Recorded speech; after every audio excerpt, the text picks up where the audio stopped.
When we sat down to write this story, we quickly realized that it would be impossible to accurately describe what Dean Bailey meant to Lincoln Memorial University and to those that played for him, lived with him, and ultimately loved him without actually having been there.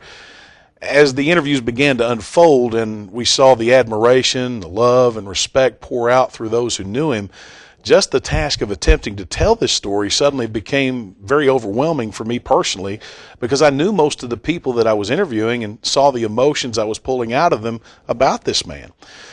So as a result, I talked it over with my editor and co-producer, Adam Plyler, and we agreed that the only way this could be done with any justice to what Coach Bailey actually did here and what he meant to this university would be to let those people who knew him and the interviews that had been given speak for themselves. And so that's what we did.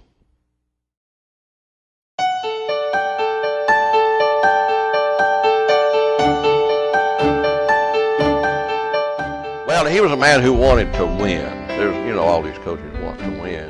And he would get pretty excited sometimes if you didn't do the right thing. He wanted that complete player, the complete player. And this required that you, again, you had to be good condition, you had to be good thinker, he wanted high expectations out of you in the classroom. So before you can understand how the X's and O's move, you have to understand first what the purpose is. He was a guy that wanted it done. I mean, you made mistakes, you were going to come out, especially if you had somebody else you could put in. When I first got a head job at St. Paul, I told the principal that I had the same values, he knew my dad, as him, disciplinarian, and I was a basketball coach, so I ran his style of offense and defense. But I wanted to treat everybody fair. I was a disciplinarian, and we were going to be in shape, and that's the way I was grown up with Dad, seeing his players, and that's the way I was.